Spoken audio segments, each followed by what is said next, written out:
Welcome to tonight's coaching video, gentlemen. Got a brilliant story for you tonight. It is story time. This article is entitled 16 Signs of a Single and Desperate Woman in Her 30s. This article is from the Sunday Standard, which has been around since 1902, apparently. Looks like it's in a different country, where they could be more bold. Don't have to worry about cancel culture. And the article basically exclaims, these are the signs that a woman is likely to end up single and lonely and probably a pet keeper. So let's jump into the 16 signs of a single and desperate woman in her 30s, so you will be able to spot them yourself based on the author here, Silas Nyan-Chawani. Many women who are single and in their late 30s today never saw it coming. They had a plan to finish their first degree, their master's degree, get a job, get a promotion, make money, be independent, and settle down by the age of 30, at the latest age 32, though technically that is DG, as you guys know, as one of my subscribers. Over the years, they turn down potential husbands. They go on a partying spree like they have been frozen in time, only to arrive at age 37 with nothing to show for it other than a bank full of money, a brand new car, and sometimes a child, many times a child, from a relationship that never quite worked out. That is essentially the story for most women in their 30s. So far, Silas here is on point. So now they are stuck in a phase where they will never find the man of their dreams, and they will have to settle for any man who will be gracious enough to even suggest marriage. By now, all of those flimsy and shallow standards that they used to have are gone. Humility is their second name. I have seen many women in their 20s buy into the misguided feminist belief that men and marriage are bad for their academic careers and their academic and career advancement. What feminism does not factor in is that the older a woman gets, the less chance she has of marrying someone who is desirable.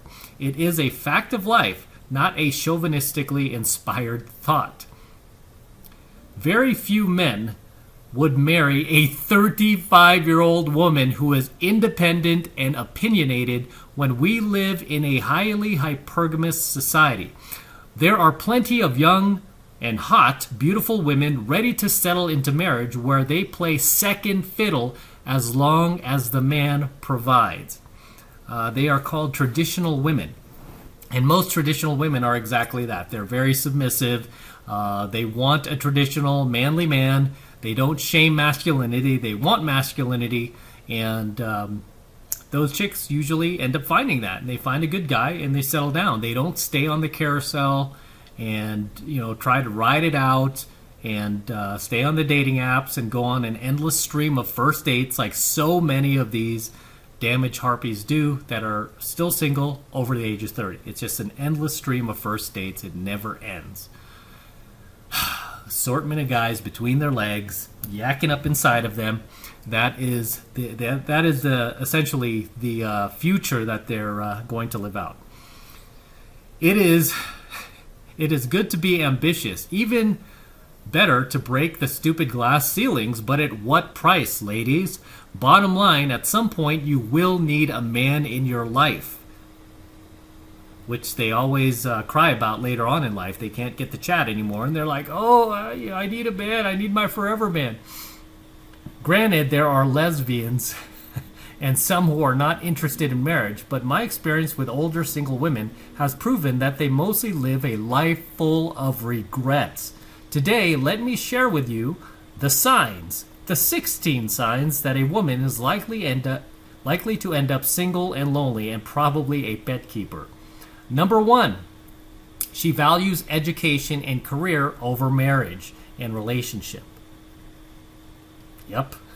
Number 2, at age 28, she has more liquor in her refrigerator than she has fruits and vegetables. Also true. Especially what turns me off is when a chick has beer in her refrigerator. I don't know why, but I get turned off. She has a little wine, I get that. That's cool. But if she has like, a 6-pack of Coors or something like that, I get a little turned off just because that's something that, my dad would do. He usually keeps beer in the refrigerator. My mom doesn't drink beer. So yeah, it's a bit of a turn off to me. It's not very feminine. Number 3, at age 27, she's quaffing neat whiskeys like a sailor. Number 4, she smokes cigarettes, or at worst, she's addicted to weed. Also a big turn off. I don't like, no, I don't smoke weed at all, but definitely if a chick smokes weed, no, it's not going to work. Number 5, her idea of fun at age 30 is a night out with the girls. Yep.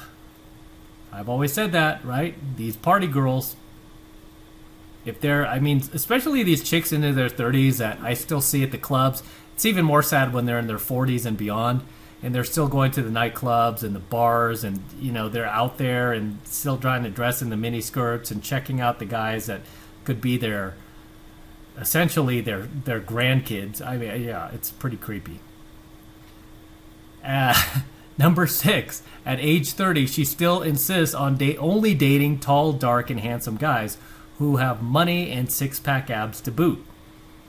Yep, that falls in line with most women and their unrealistic standards that they want in a guy. The idea of cooking for a man is a total turnoff to her, right? Most of these women today, not only can they not cook for themselves, but they can't even microwave popcorn. It's that bad. So many of these women are just they're just completely lost in the kitchen. Number 8, she has never forgiven her father for abusing her mother or her first boyfriend who abused her, and she now thinks every man is violent and controlling. Right? That's what we talk about. These chicks over 30, they have a lot of emotional baggage, man. Especially if they were raised by a single mom, they are like 20 times more likely to become a single mom themselves. This is why I tell you to stay away from these chicks. She is so much into fashion, number 9, she is so much into fashion, and her fortnightly combined expenditure on manicures, pedicures, and hairstyling is often enough to settle 1 month's rent for a 3-bedroom home in South Sea. I guess it must be a nice area out there. Number 10, she is turned on more by boardroom politics than the pleasurable and human joys of holding her baby. Exactly. Most of these career women, their careers come first. That's why they try to put off like marriage and having kids into their 30s, and then they flip out when they realize like these guys no longer want them in their 30s, much less do they want a loud and arrogant career woman who is going to break their balls nightly. Number 11, she can't imagine giving birth naturally and would rather opt for a cesarean section, and as far as she is concerned, breastfeeding is a 3-week exercise before the kids are introduced to formula. Number 12, she owns more pants than skirts at the age of 30. Number 13, she loves having multiple sex partners. Number 14, her job involves a lot of traveling and she's not even 30 yet. Yep, most of these corporate chicks who travel all the time, I will tell you, as somebody who used to work in corporate America, where I used to have to travel for my job a lot, and I literally made out, I can remember this one woman that I made out with at the airport that was about to catch her husband was there. His flight was delayed, and I did not know this until after we made out. I don't know why she did not tell me beforehand. But she was just like, oh, we have to be careful. My husband's, his flight's coming, but it's been delayed. I'm like, what? I'm like, okay, see you later, right? But I've met so many of these career women who were traveling on business, usually either at the airport. Met a lot of women at the airport that I ended up banging, regrettably. And many of these women I also met in the lounges of these hotel bars that that were also traveling, and it was not hard at all to get them to follow my lead, if you know what I mean. And many of these women did have men at home. If they were married, they hid that fact, and it's just sad. But He's on point with that one. Number 15, she can easily find a parking spot at a packed nightclub, then on her way to church. True. Number 16, she believes in absolute equality in marriage without any sacrifice or compromise, which basically describes practically every single one of these damaged females over 30 that's still single. They want equality without any sacrifice or compromise. It's all about me, me, me. I don't care about your wants and needs. It's about me. I deserve this. I deserve that. Gimme, gimme, gimme. As always, gentlemen, drop your comments below. Let me know what you think of his article here, his 16-point bullet list, anything he might have missed, anything you would like to add to his list. Please feel free to drop them in the comments below. Always love to see you guys in my comments. Always love to read them. So drop those comments below. Also remember to to smash that like button, smash the subscribe button while you're at it. Smash both of them for me. Helps me out with the YouTube algorithm. And for you guys who love all of this Red Pill content and everything I'm teaching you guys, best way to support my work is to jump into my monthly online coaching program, 7 Months to Mastery, where I'm teaching you how to go out there and approach and close the youngest, hottest, most beautiful looking women on the planet.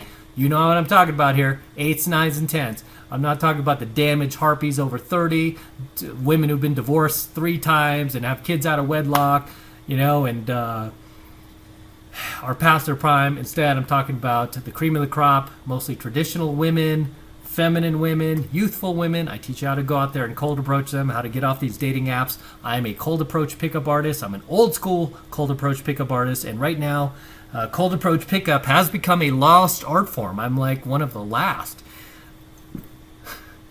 of the old school pickup artists still teaching this stuff. And you're going to be learning from one of the best, right? So that's the best way to support my work. You're going to gain a ton of value out of it at the same time. Click the link below in my description box. It will take you over to my website where you can get signed up right now. Just takes 2 seconds. So take advantage of it, and I'll see you in my next coaching video.